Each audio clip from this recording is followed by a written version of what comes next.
Hello and welcome to the Boomtown Hoops post-game show. I think our facial expressions probably say it all. The Rockets just won game one by a final score of 123-108, and more so than just losing the game, they beat the brakes off the Thunder tonight to take a 1-0 series lead. And how they did it, 20 of 52 from three. Pretty much what we all expected. If they make their threes, it's going to be really tough to beat them. They got 𝗥𝗍𝗁 in a 23-point hole at one point. James Harden, 37 points, 11 rebounds. Jeff Green, 22 points, 6 rebounds, 4 assists, plus 28 because he loves, or just the universe hates us, I think is where we're at with this point. Josh, what happened? Well, I mean, it was pretty much, yesterday, literally on the post-game show, it was like, James Harden's going to be James Harden. He's obviously an MVP. He's extremely talented. He's going to hit crazy threes with people in his face. He's going to get fouls like nobody else. But you can't let what Jeff Green did. You can't let what Eric Gordon did. I mean, Jeff Green scoring 22. You're not going to beat the Rockets if Jeff Green is scoring 22. I mean, you're just not. Right. They hit 23s. They constantly had basically wide open looks. The Thunder's defensive rotations were really bad. And then offensively, just stagnant, just bad, just ISO offense, not moving the ball very well. I mean, it felt like up until the middle of the second quarter, every offensive possession was just 5 guys standing, and then either Dennis or CP3 trying to get something happen, or Gallo forcing up a shot, which he made a lot of his shots, but most of them were still tough, contested shots, or Steve gets an offensive rebound. That was pretty much the entire game plan, it seemed like. And I don't know, who that falls back on, whether that's, a game plan thing with Coach Donovan or what, but it was ugly. It was bad. I mean, there was very little positive things to take away from most of this game. Gallinari and Bazley, I would be about it, truthfully. CP3 looked really rough for a lot of it, and I think CP3 getting off to a rough start sets the whole team back because he's the captain, and when SGA or these young guys look to CP3 and they see how poorly he's playing and his body language isn't there, it's not going to be good for everybody else. So just pretty bad all around. And I don't want to be too negative. Just one game, series far from over, but pretty much as bad as it possibly could have gone, really. Yeah, it was like that part in Wizard of Oz when the flying monkeys pull apart the scarecrow. That was basically what happened to the Thunder tonight. It was that bad. Pain, exactly. Yes. Cody, the backcourt, it didn't work tonight. Talk to me about what happened with Chris Paul, Dennis Schroeder, Shai Gilgeous-Alexander. And, they got torched by the Rockets backcourt. Talk to me. Yeah, you look at their starting backcourt compared to ours. Eric Gordon and James Harden scored 58 points. Shai and CP3 scored 29 combined. You throw Schroeder in there, and our 3 guards were 12 of 34 from the floor tonight, which is 35% shooting. That's just, you're not going to win in very many games with 3 of our best players playing like that. Like Josh was saying, a lot of ISO heavy offense tonight. Not a lot of ball movement, not a lot of player movement. We've talked about it on the show before. For some reason, this team just doesn't play well against the zone. I don't understand what it is, but for some reason, it gives us a ton of issues. And hopefully they can. It's like you guys said, just one game. Series is far from over. They just got to make some adjustments, play better offense, obviously better defense because they were just getting wide open shots on late defensive rotations. So just got to really improve those little things, and hopefully we can make it a game on Thursday. I agree. Chris Paul ended up with 20 points, 7 of 14 shooting, 10 rebounds, 9 assists. From the stat line perspective, he had a great game. I don't think any of us really felt that way. Did you feel like, Cody, did you feel like maybe going up against his former team was in his head? Do you feel like he was pressing too hard early on? Yeah, he was pressing really hard early on, and he just couldn't get a rhythm going. It's very uncharacteristic to see that from CP3. Usually he's calm, cool, and collected. Tonight, that just wasn't it, and his body language kind of permeated throughout the rest of the team, and they just didn't bring a lot of effort. So, yeah, I agree. Bobby, one of the big things before the series, can Steven Adams stay on the court? How will he fare against small ball? Talk to me about what you saw at a big 𝗣𝗁 tonight. Well, I tell you this, if you showed me the final score at the start of this morning, I would immediately blame Steven Adams for all of this. I would think we just let the small ball run over us, and we did. However, Steven Adams, I thought, put together a solid game. 17 points, 12 rebounds. I thought was very, rugged down there. Really made his force and, really made himself a presence out there whenever he needed to. There are a mound of issues with the Thunder tonight. The offense incredibly stagnant. Defense, looked like they had not seen a Rockets game since Capella has been traded. Just leaving guys wide open in the corner. So really, in the long-term scheme of things, Adams, I thought, performed okay. 17 and 12, that's good stuff.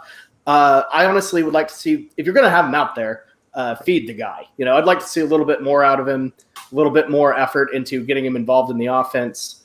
But watching that game, I got to say, Steven, not worried about him one bit. So we got a corner fadeaway end of shot clock 3 out of Steven. I mean, it clanked the side of the backboard, but I'm concerned about the 3-point shooting. I will say that. Yeah. What did the Thunder shoot tonight? 13 of 35. I mean, we shot 37% from 3, and they only shot 38.5. I mean, Steven Adams, 0 for 1, unacceptable. Not going to fly. Right. Not going to fly. Flung it up at the buzzer. We need more out of our stretch center for sure. Jesse, sure. I think I know there's a lot of panic and disgust in Thunder Twitter right now. Yeah. Is everything going to be okay? It's one game, right? Yeah. I mean, I don't think we panic yet. I think we've all kind of touched on a lot of our main guys tonight did not look good. I think Gallo had a solid night, and if he wouldn't have, I don't know how things would have went. I agree with Bobby. I thought Steven looked rather good, but we need more from Chris Paul, Dennis, and SGA. That's not going to cut it for trying to beat the Rockets. So I don't think we panic yet. I think if we were playing how we're capable and it wasn't working, then we could be alarmed. But there was just a lot that wasn't working this game. I agree. And we've always looked back, for the past week, look back at that Memphis game in the bubble for SGA's like, oh, God, that's his low point. Tonight, 2 of 8. Bad. 2 of 8 in 35 minutes, 9 points, 4 rebounds. Really just ineffective. It's not that he played terrible. It's just like he was just non-existent. Bobby, how'd you feel about SGA? I mean, can he get going? Yeah, you're reading my mind. I really wanted to get into this. Shai Gilgeous-Alexander going into this, I thought this is his series. You don't have a rim protector. Unless you consider Eric Gordon a rim protector. Shai's bread and butter is getting to the rim, making those crafty finishes. And frankly, those finishes, while crafty, they weren't going in.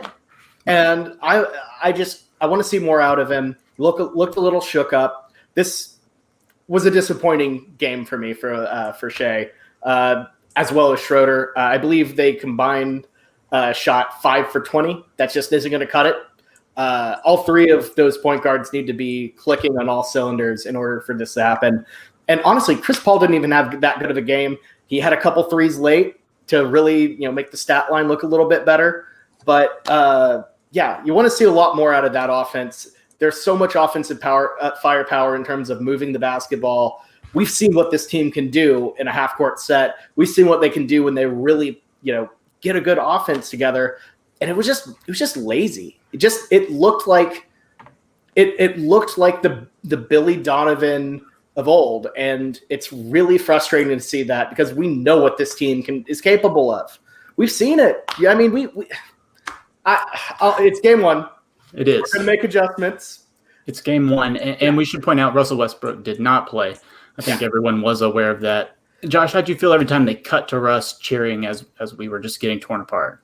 Well, it was awful. It was seriously awful because he's going so crazy on the bench over there, and I see him and I like him, but he's making me angry because it feels like, what are you doing? Why are you cheering for the Rockets right now? And the image of him going nuts on the bench, and that I can't remember who tweeted out of, it was Dennis was on like the right wing, and he starts to drive, and literally all 4 other Thunder players are all bunched up in a clump in the far corner, are just burning my brain. Like, what were we doing? And that's how the whole game felt. What are we doing? That is how the entire game felt. Yeah.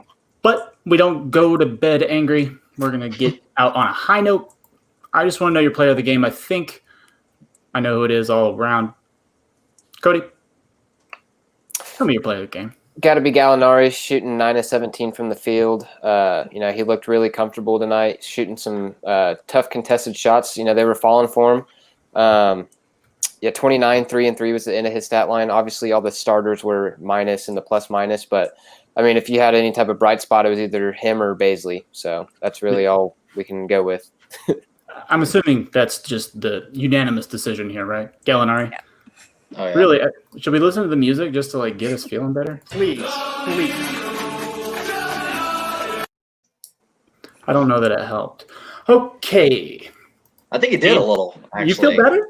Yeah, well, Right. just a tiny bit. I love You Danilo. can make I one love- person's day all worth it. I smiled for the first time in a couple hours. I'm not going to lie. I'll smile tomorrow. I think I'll smile tomorrow. Game 2, Thursday at 2:30. Another afternoon tip, which is strange for playoff basketball. Obviously, we need a big change. Jesse, talk to me about Thursday. Do you think that Thunder team will look better? Yeah, I mean, I guess I'm just discouraged because the part that I thought was going to get us the most would be Steven, size, him guarding the perimeter.